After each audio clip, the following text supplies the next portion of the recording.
You are an essential part of a perfect social body. Everybody in their place. Everybody happy now.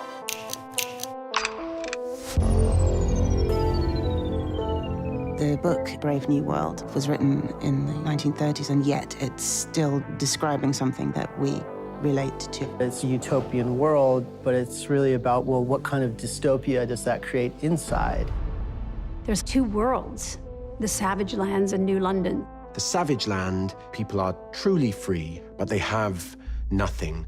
New London, everybody feels like they're getting everything they want, when in fact they're being told what they want. In New London, everybody's put into a class system that's really strict and conditioned to make them feel that that class is exactly where they should be. Everyone has a place, everyone has a function. Everybody happy now. In the New World, monogamy doesn't exist, love doesn't exist. That will create jealousy, that will create possessiveness, that will create secrecy.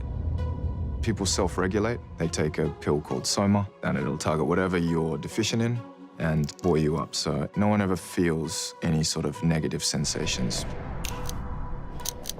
No one questions the way the world is run. It just is, and everyone's perfectly happy with that. When you meet John, he's stuck in the savage lands where there's none of the luxury, none of the ways that New Londoners have of keeping themselves in good moods.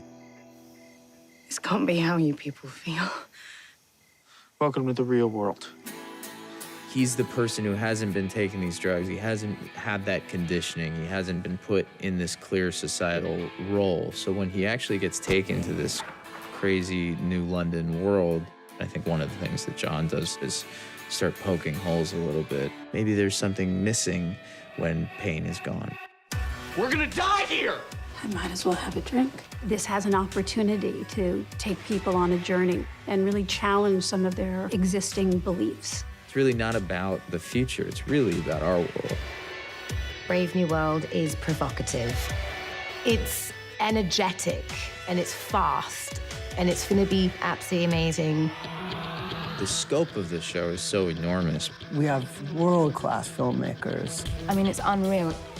Every time I get to a set, I think, you didn't need to do all of this, and I'm so glad you did. This was an opportunity to revisit such a great book.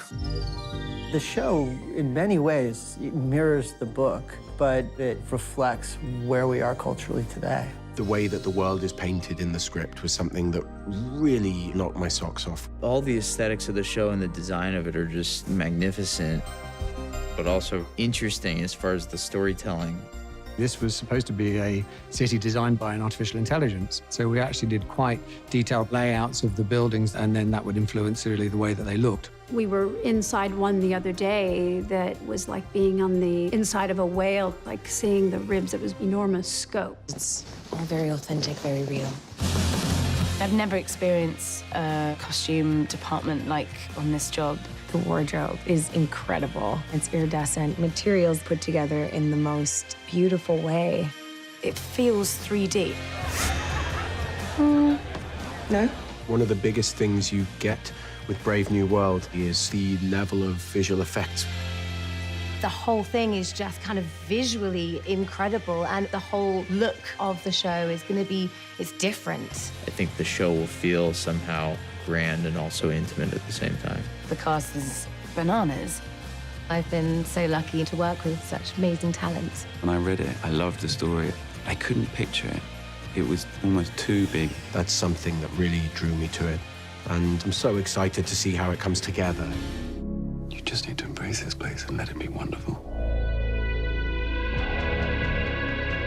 Aldous Huxley imagined a world where people would be so pharmacologically numb, so sexually stimulated, so distracted by the superficial and ephemeral moments of life. And I think parts of our culture have drifted towards his prediction. The way that David and all the other writers have translated Huxley's ideas into this story felt really profound and really pertinent. And the question that it kind of poses is what it really means to be happy. Quite frankly, my friend, if you're not happy, you're nothing at all. The story in itself is, I think, really timely. It gives us a view of a society that is not completely different from our own. Our society today, we like to put a Band-Aid on things without actually looking at the root of the problem. Soma is the pill that keeps you on this beautiful balance. The idea of an order and a pill to make you happy and taking away some of our choices. You're going to take the recommended actions and you are going to feel better. I think it's something quite appealing to a lot of people today. Huxley was seeing into the future, this world where we could just entertain ourselves. We can get so good at making any kind of discomfort or pain go away. You know, you imagine a future where you wouldn't have to ban a book because no one would care to read one. And why would you need to? There's just so much else to do. And if Huxley was writing about that in 1932, and we have continued to go closer toward that, you really start questioning things. People have no idea how good you have it. Sometimes I think I want to be unhappy. But when I think about Brave New World, it kind of captures this idea of an unknown and a certain amount of hope that we're going to get it figured out. The inability to conform is always interesting. To see humanity burst through, that's what makes the show so exciting.